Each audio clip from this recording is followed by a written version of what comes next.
उस्ताद सारी सवारी उतर गई, बस घुमाइए, वापस जाना है हमें। ठीक है लगाता हूँ।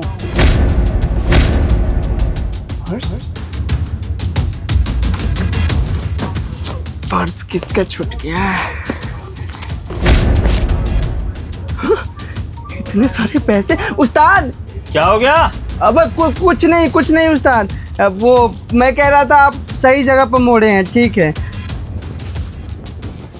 हाँ मम्मी, पहुंच गया बस स्टैंड। भैया सुनिए, क्या बता सकते हैं मुझे कि सूरजपुर की बस यहाँ कहाँ मिलेगी? सूरजपुर की बस तो मैडम जी मुझे नहीं पता कहाँ मिलेगी। भैया देखिए, अगर आपको पता है तो प्लीज़ बता दीजिए मुझे। मेरा एक बहुत ज़रूरी सामान उसमें छूट गया है। मेरा पूरा का पूरा पर्स रह गया गलती से। उसमें भैया बहुत सारे पैसे हैं। अगर वो पैसे नहीं मिले तो? अरे मैडम जी आप परेशान मत होइए, आप एक काम करिए, वहाँ ना सारी बस खड़ी हैं, आप वहाँ जाकर पूछ लो, क्या पता उनसे कोई बस हो। उस तरफ भैया? हाँ उस तरफ। आपका बहुत बहुत धन्यवाद। अरे यार, अरे ये शायद वही भैया हैं। भैया थैंक गॉड आप मुझे मिल गए। भैया वो बस में ना मेरा एक पर्स छूट गया था। प्लीज़ एक बार दिखा दो ना, मुझे बहुत ज़रूरी है। मेरे बहुत इंपॉर्टेंट सामान रखा है, प्लीज़ दिखा दीजिए ना एक बार। पर्स? आपके पर्स के बारे में हमारे उस्ताद बता सकते हैं, आप उनसे बात कर लीजिए। आपके उस्ताद कहाँ पर मिलेंगे? वो वहाँ मिलेंगे गाड़ी के पास। थैंक यू भैया। मालिक अभी तो सीएनजी भरेगी, उसके बाद चलेंगे, 10 बज जाएंगे कम से कम पहुंचते हुए। भैया सुनिए। अब एक मिनट मालिक। भैया वो आपके कंडक्टर से बात हुई मेरी, उसने बताया कि आपकी गाड़ी में ना मेरा एक पर्स रह गया, काले कलर का है, उसमें बहुत सारे पैसे हैं मेरे। भैया प्लीज़ आपके आगे हाथ जोड़ती हूँ, वो दे दीजिए मुझे, अगर आपको पता है कहाँ रखा है तो। अच्छा वो आप ही हैं? हाँ भैया। रुकिए 1 मिनट।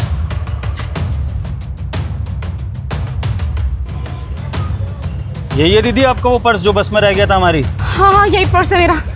घबराइए मत, इसमें जितना भी पैसा है वैसे का वैसा ही रखा होगा, एक भी नोट कम नहीं होगा, इस बात की गारंटी मेरी है। गॉड, आपको पता है पिछले 2 घंटे से मैं इस पर्स को ढूंढ रही हूँ। मैं तो बहुत परेशान हो गई थी, मुझे लगा कि पर्स खो गया और मुझे बहुत बड़ा लॉस हो जाएगा। थैंक यू भैया, आपकी जगह कोई और होता तो शायद वापस भी नहीं करता। आपका बहुत बहुत धन्यवाद। ये बात तो आपने बिल्कुल सही कही दीदी, अगर ये पर्स मेरी जगह किसी और के हाथ लगा होता ना तो आपको सच में वापस नहीं मिलता। वैसे एक सच्चाई बताऊं, इस पर्स को तो मैंने देख लिया था अपनी आंखों से, वरना शायद ये आपको मेरी बस से भी कभी वापस नहीं मिलता। दरअसल हुआ ये था कि अब इन पैसों से अपनी किस्मत बदल लूँगा। कब तक ये कंडक्टर का काम करता रहूँगा। उस्ताद को बताऊँगा भी नहीं तो आधा हिस्सा ले लेंगे, नहीं तो जिसका होगा उसको लौटा देंगे।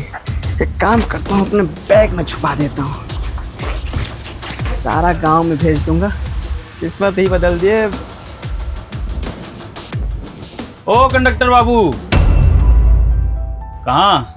उस्ताद वो सवारी बैठाने की कोशिश कर रहा था, आप सवारी आ रही है ना? सवारी तो बैठा लो, लेकिन सवारी का जो सामान है उनको वापस भी कर दो।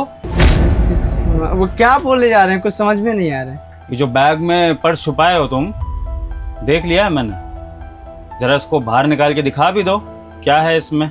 अच्छा वो पर्स की बात कर रहे हैं। आज ही अपनी बीवी के लिए लिए हैं, गांव जा रहे हैं ना अगले महीने, तो बीवी के लिए उसमें परचून का सामान था, वही देख रहे थे। आपको कोई शक हो रहा है क्या? सवारी का कोई पर्स नहीं है वो। कोई बात नहीं राहुल, अगर तुझे यही बेईमानी करनी है ना तो तू ये कंडक्टर की नौकरी तो भूल ही जा।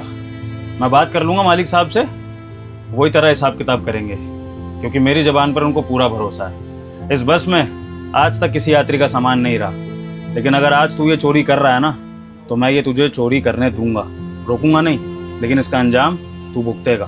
सबसे पहले तेरी नौकरी जाएगी और उसके बाद ये पैसे सूद समेत तेरे पास से निकलेंगे, क्योंकि भगवान आपके कर्मों का हिसाब कर ही देते हैं। कोई देखे ना देखे, ऊपर वाला सब देखता है। तू कर चोरी, कोई दिक्कत नहीं है। उस्ताद हाँ, ये सवारी का ही पर्स है और इसमें बहुत सारा पैसा भी है। लालच में आ गया था, सोचा था कि इससे अपना घर परिवार सही कर लूँगा, पर ये भूल गया था कि भगवान सब कुछ देख रहे हैं, मेरे कर्मों की सज़ा मुझे ज़रूर देंगे। उस्ताद लालच में आ गया था, ये भूल गया था कि जहाँ पर काम करते हैं वहाँ बेईमानी नहीं करते। ये बस जिस मालिक का है उनका नाम खराब होगा, और सवारी से तो खासकर बेईमानी नहीं करते, क्योंकि वो हमारे अतिथि है, उनकी वजह से हमें 2 वक्त की रोटी नसीब होती है। मैं भूल गया था, माफ़ कर दीजिए और बॉस से शिकायत मत करिएगा। आज के बाद ऐसी हरकत कभी नहीं करूँगा, ईमानदारी से रहूँगा और चैन की 2 वक्त की रोटी खाऊँगा मेहनत करके। ये मैं लौटा तो दूंगा ही राहुल, लेकिन तुझे ये समझने की ज़रूरत है कि ईमानदारी की रोटी खाकर ही चैन की नींद आती है और सुकून मिलता है। बेईमानी से ये मन हमेशा विचलित रहेगा, चाहे कितना पैसा चुरा ले, अरबपति बन जा, लेकिन ईमानदारी की 2 रोटी और बेईमानी का लाखों रुपया, दोनों की कोई तुलना नहीं है। समझा मेरे भाई? आप सही कह रहे हैं, आपकी बातों को हम ध्यान में रखेंगे और मेहनत करेंगे, खूब मेहनत करेंगे, कभी ऐसे हरकत नहीं करेंगे। तो बस दीदी, फिर मैंने उसको किसी तरह समझाया और उसको अपनी गलती का एहसास हुआ और उसने ईमानदारी से आपका ये पर्स मुझे वापस दे दिया आपको देने के लिए। बेचारा बहुत शर्मिंदा था, लेकिन कोई बात नहीं, गलती तो इंसान से ही होती है। मैंने भी उसको इस गलती के लिए माफ़ कर दिया। आइंदा से वो ये गलती दोबारा कभी नहीं करेगा किसी के साथ।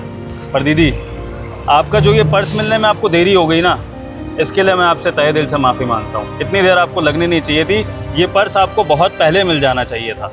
अरे भैया, आप माफ़ी क्यों मांग रहे हैं? आपने तो मेरी मदद की है, मेरा खोया हुआ पर्स आपने मुझे वापस लौटाया है। आपको पता है, अगर आपकी जगह कोई और होता ना तो पर्स लेकर भाग जाता और मिलता भी नहीं।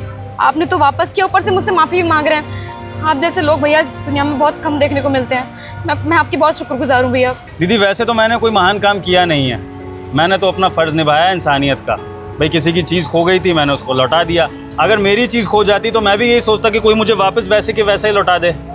और आप इस नज़रिए से भी सोचो दीदी कि हो सकता है आपने ज़िंदगी में कोई नेक काम किया हो जिसकी वजह से आपको आपका खोया सामान वैसे का वैसा ही वापस मिल गया। क्योंकि जब इंसान अच्छे कर्म करता है तभी तो उसके साथ अच्छा होता है ना। वो सुना ही होगा आपने, अच्छे लोगों के साथ हमेशा अच्छा होता है। तो बस आपके साथ भी वही हुआ है। लेकिन आपको एक सलाह देना चाहूँगा, सफ़र करते हुए अपने सामान का स्वयं ध्यान रखें, क्योंकि ज़माना बहुत ख़राब है। हर कोई ईमानदारी से आपका सामान आपको वापस नहीं करेगा, है ना? जी भैया, आप बिल्कुल ठीक बोल रहे हैं। मैं अगली बार ना ध्यान रखूँगी सब चीज़ों का। थैंक यू सो मच भैया। चलिए ठीक है दीदी।